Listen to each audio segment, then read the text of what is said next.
In this video, I will be exploring the possibility of the former president Donald Trump winning 400 electoral votes in the 2024 election. Without further ado, let's look at the map. At the moment, Trump is holding a narrow lead over Joe Biden by 1% nationally, and has maintained this lead ever since October of last year. This stands in a very stark contrast back to the 2020 cycle, where Trump never even came close to overtaking Biden in the national average. Adding to Biden's difficult challenges, he's performing poorly in states he won easily in the last election. For instance, in Minnesota, a state Biden won by basically double digits, he now leads by a merely 2.3 percentage points. In Virginia, where Biden previously won by 10 points, he's now only ahead by 4.3 points. Similarly, in Maine, a state he won by 9 points, Biden isn't leading. Trump is ahead in the polling average. Even in solid blue states like New Jersey, Biden's lead has shrunk to just merely 7 percentage points. According to the latest poll, with these trends, it's conceivable that Trump could secure a victory in the 2024 election. Now, let's fill in the solid states for both candidates. For Joe Biden, he's set to win 5 states by margins of 12 percentage points or more, including Hawaii, California, Massachusetts, Vermont, and Maryland, along with the District of Columbia, which has consistently voted Democrat in every election. On the other hand, Donald Trump will secure every state he won by 12 points or more in the last 2 elections, covering up much of the middle of the country and the Deep South. These are Montana, Idaho, Utah, Wyoming, North and South Dakota, Nebraska, Kansas, Missouri, Oklahoma, Arkansas, Louisiana, Mississippi, Alabama, Tennessee, Kentucky, Indiana, West Virginia, and South Carolina. Additionally, he'll carry the 2nd District of Maine and Alaska. Trump will also secure Iowa and Ohio, states he won by nearly double digits in both 2016 and 2020. Looking at 2024 data, Trump is on track to win both of these Midwestern states by margins of 12 percentage points or more. In Texas and Florida, where Trump hasn't won by double digits in the last 2 cycles, he is still poised for strong showings. In Texas, Trump leads by 8.8% according to the polling average, while in Florida, despite being more competitive, Trump actually leads by a larger margin, approximately 9.5 percentage points. With these solid states filled in for both candidates, Donald Trump is leading over Joe Biden with a total of 219 electoral votes to the president's 85. Now, before we continue, don't forget to subscribe to my channel to stay updated with more political content. With the election still a few months away, anything can happen, and I'll make sure to keep you informed. Moving on to the likely states, where margins are expected to fall between 5 and 12 percentage points.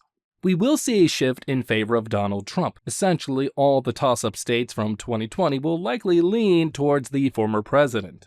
First off, Nevada, a state that Trump has never won before, where he lost by 2.4% in both 2020 and 2016, but now, in the upcoming election, Trump is leading over Biden by 3.2 percentage points, consistently ahead in polls since October 2023, which was flipped by Biden in 2020, is also likely to go to Trump.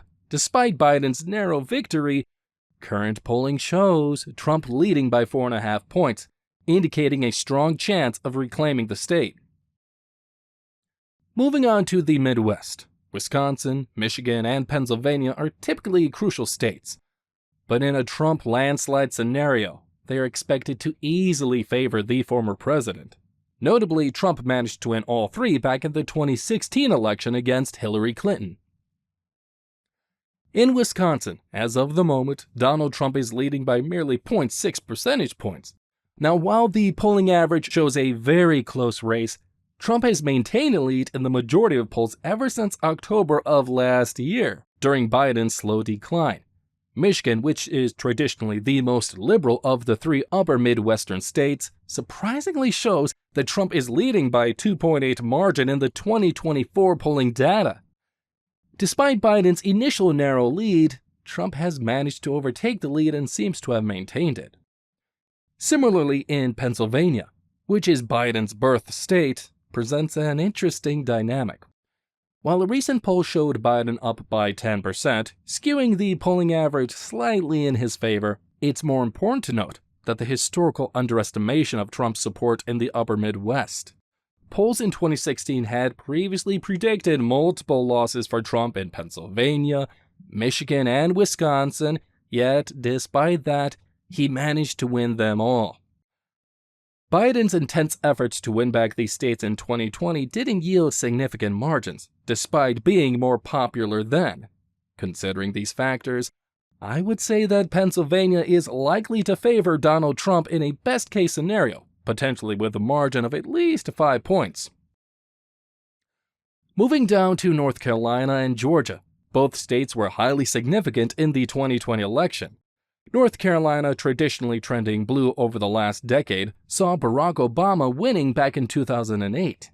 However, there has been a notable shift in 2024. North Carolina is no longer as competitive, with Trump leading by 5.6% over the current president. Therefore, North Carolina is essentially locked in for Trump in a best-case scenario and is likely to favor the former president. Looking at Georgia, it was the closest state back in the 2020 election. However, considering Biden's decreasing popularity, it is highly unlikely that he will win the Peach State again. Recent polling also reflects on this, with Trump leading by 6.3%. Biden has consistently lagged behind in the polling average for the 2024 election, with the last time he led in a poll dating back to November of 2022. This shows the challenging position that Biden currently faces in Georgia. With the Sun Belt essentially locked in for Donald Trump, Biden's pathway for victory must go through the Midwest. With all the likely states that are now filled in, including the 2nd District of Nebraska, Trump secures a total of 313 electoral votes. Biden, on the other hand, only has one likely district, the 1st District of Maine, and his home state of Delaware. With both solid and likely states considered, Biden trails behind with 89 electoral votes. Alright, now I will move on to filling in the lean states. These represent a significant shift from the current electoral map. Now, it's important to remember that this scenario is hypothetical and aims to illustrate how Trump could potentially win in a massive landslide. Now, first off, let us focus on Minnesota. A state where Trump came very close to winning in 2016 has a good chance of flipping in November. Recent polls show Biden leading by 2.3 percentage points, but Biden has only narrowly led in most polls conducted in the state over the last few months. In the 2016 election, Trump came within 2 points of flipping Minnesota, highlighting its potential competitiveness. Therefore, Minnesota is certainly in play. And in a best-case scenario, I think that Trump could definitely manage to flip it. I think it is a possibility. Now, in New Hampshire, Trump also has a chance despite the fact that Biden is leading by 8 points in the polling average. Now, it is important to know that this lead is influenced by a 12-point lead from a poll dating back to September, which is outdated to say the least. If we were to look at the 2016 election, New Hampshire was the 2nd closest state in the entire country, with Hillary Clinton winning by only 0.37%. Therefore, New Hampshire can become highly competitive, and I think Trump should really not overlook it. Now, moving to Maine, there has been a surprising shift back in 2020 up to 2024. Biden won Maine by a whole 9-point margin in the last election, but recent polling shows that Trump is leading by 6 points. Now, this shift is consistent with a poll from November 2023 showing Biden leading by only 1 point statewide. Therefore, Maine is likely to be a lean state on this map, representing a surprising flip that is honestly often overlooked.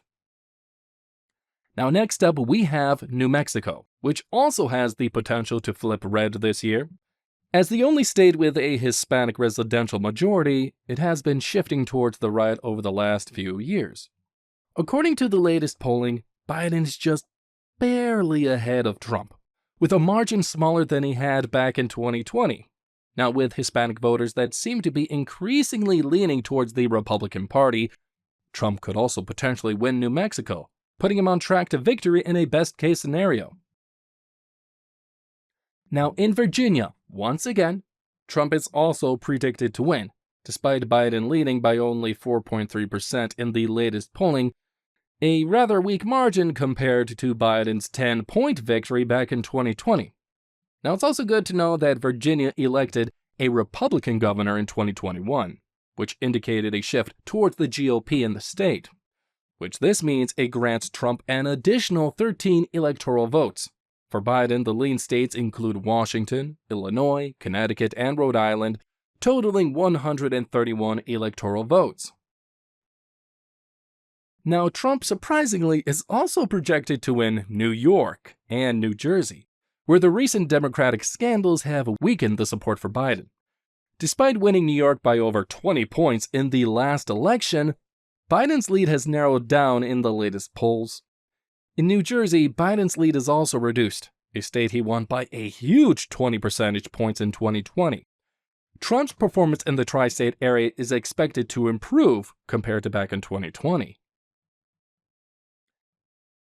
And finally, Trump is also expected to win Colorado, and Oregon in order to reach 400 electoral votes in this scenario.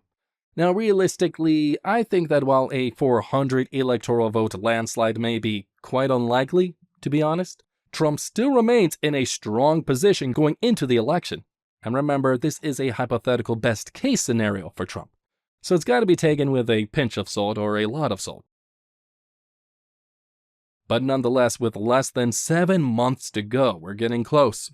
Trump leads with 407 electoral votes to Biden's 131 in this best-case scenario. Thank you for tuning in, and as always, keep in mind that anything can happen in the lead-up to the election. Don't forget to subscribe and like the video if you found it informative, and stay tuned for more updates on the political landscape.